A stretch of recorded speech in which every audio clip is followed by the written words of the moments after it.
ओम नमो भगवते वासुदेवाय। भक्ति का अर्थ है भगवान श्री कृष्ण को प्राप्त करने का मार्ग, और इस मार्ग पर सारी अनुकूल चीजों को ग्रहण करते हुए प्रतिकूल चीजों का त्याग करना चाहिए। एकादशी व्रत भगवान को प्राप्त करने का सबसे अनुकूल साधन है। प्रत्येक महीने में 2 पक्ष होते हैं, एक कृष्ण पक्ष और दूसरा शुक्ल पक्ष, और प्रत्येक पक्ष में एक एक एकादशी आती है। इस प्रकार हर महीने 2 एकादशी आती हैं। पुरुषोत्तम मास प्रथम पक्ष की एकादशी, जो कि कमला के नाम से विख्यात है। इस वीडियो के माध्यम से हम इस व्रत की पूजा विधि, महत्व, पारण समय एवं व्रत कथा की चर्चा करेंगे। प्रत्येक वर्ष में 24 एकादशियां आती हैं, परंतु जिस वर्ष अधिक मास यानी पुरुषोत्तम मास होता है, उस वर्ष में 2 एकादशियां बढ़ जाती हैं, यानी उस वर्ष 26 एकादशियां होती हैं। एकादशी व्रत भगवान श्री विष्णु का उत्तम व्रत माना जाता है। एकादशी व्रत सभी व्रतों में श्रेष्ठ व्रत माना जाता है। एकादशी व्रत का मूल उद्देश्य भगवान विष्णु के प्रति अपने प्रेम और आस्था को व्यक्त करना है। हमारी संस्कृति में व्रत यानी उपवास का विशेष महत्व है। यहाँ तक कि सभी धर्मों में व्रत या उपवास का विशेष महत्व है। व्रत का उद्देश्य हमारे मन मस्तिष्क में जागृत भगवत भाव को पुष्ट करना है, और इसी उद्देश्य से व्रतों में श्रेष्ठ व्रत एकादशी का पालन किया जाता है।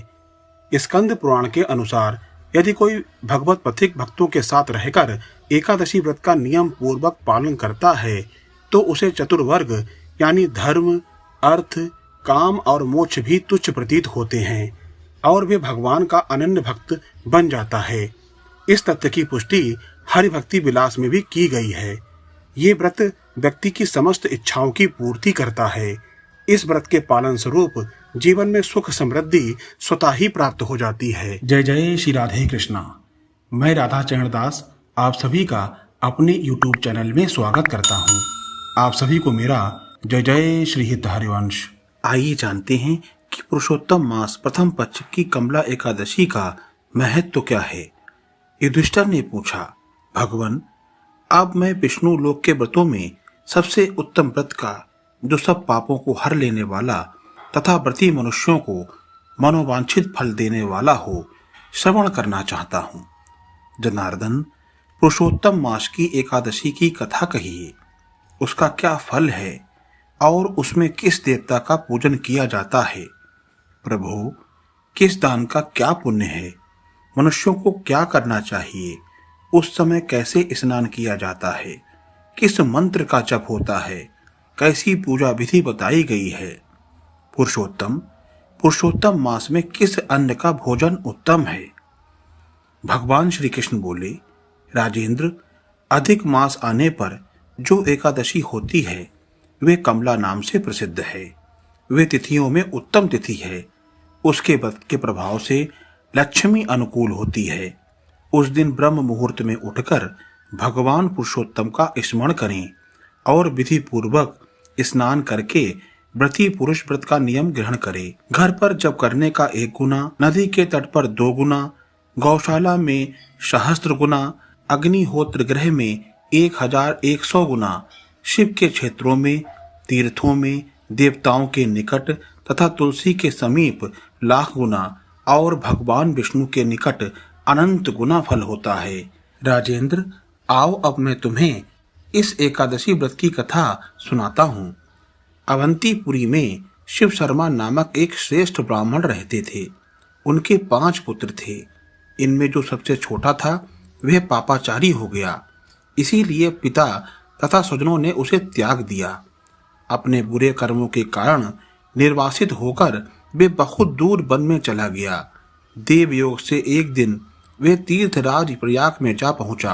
भूख से दुर्बल शरीर और दीन मुख लिए उसने त्रिवेणी में स्नान किया। फिर क्षुधा से पीड़ित होकर वे वहां मुनियों के आश्रम खोजने लगा। इतने में उसे वहां हरिमित्र मुनि का उत्तम आश्रम दिखाई दिया।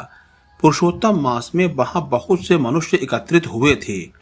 आश्रम पे पाप नाशक कथा कहने वाले ब्राह्मणों के मुख से उसने श्रद्धा पूर्वक कमला एकादशी की महिमा सुनी, जो परम पुण्यमयी तथा भोग और मोक्ष प्रदान करने वाली है। ये विधि पूर्वक कमला एकादशी की कथा सुनकर उन सबके साथ मुनि के आश्रम पर ही व्रत किया।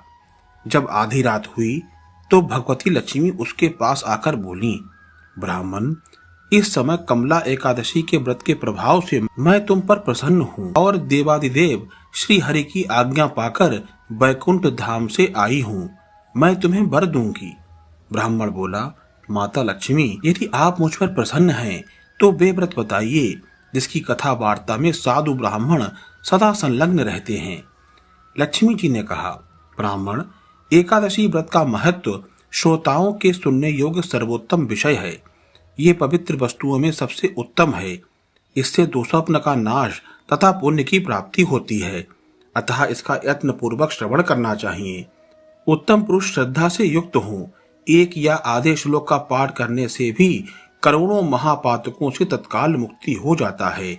जैसे मासों में पुरुषोत्तम मास, पक्षियों में गरुण तथा नदियों में गंगा श्रेष्ठ है, उसी प्रकार तिथियों में द्वादशी तिथि उत्तम है।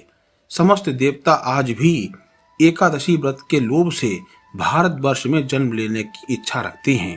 देवगण सदा ही रोग शोक से रहित भगवान नारायण का पूजन करते हैं। जो लोग मेरे प्रभु भगवान नारायण के नाम का सदा भक्ति पूर्वक जप करते हैं, उनकी ब्रह्मा आदि देवता सर्वदा पूजा करते हैं। जो लोग श्रीहरि के नाम जप में संलग्न रहते हैं, उनकी लीला कथाओं में कीर्तन में तत्पर रहते हैं तथा निरंतर श्रीहरि की पूजा में ही प्रवृत्त रहते हैं, वे मनुष्य कलयुग में कृतार्थ हैं। यदि दिन में एकादशी और द्वादशी हो तथा रात्रि में बीतते बीतते त्रयोदशी आ जाए तो उस त्रयोदशी के पारण में 100 यज्ञों का फल प्राप्त होता है।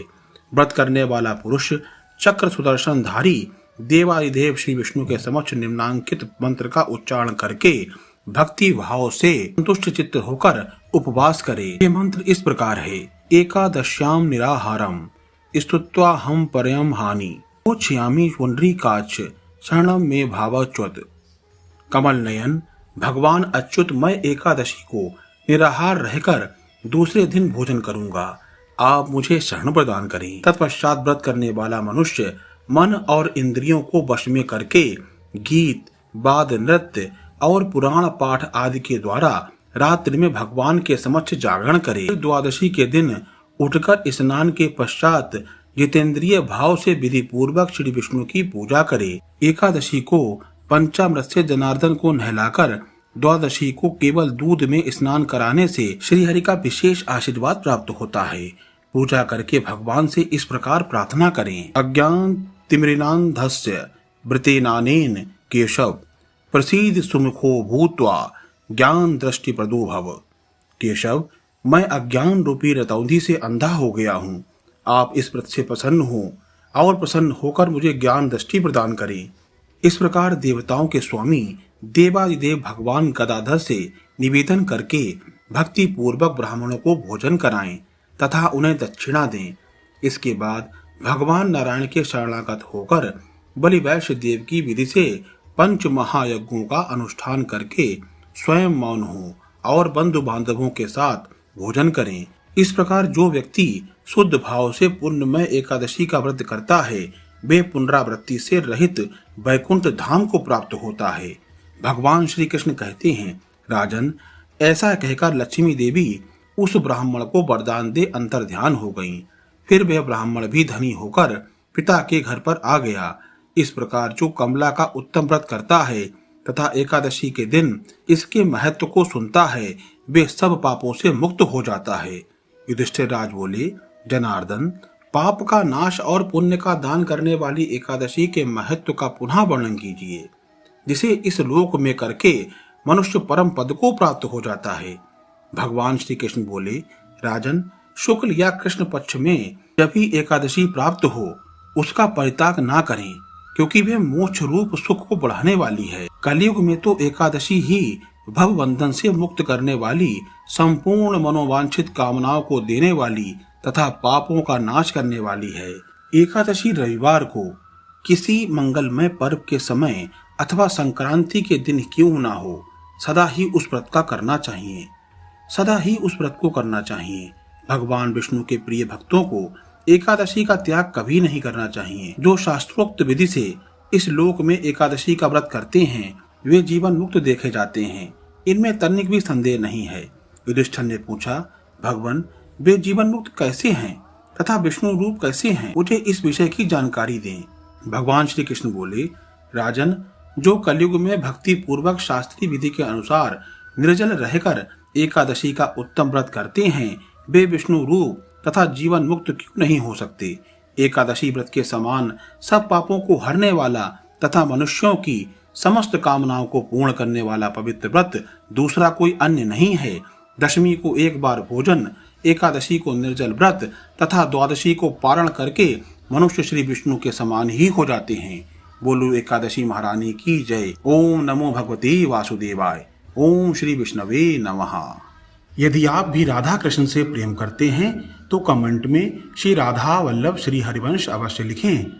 चैनल को लाइक करें, सब्सक्राइब करें और शेयर करें।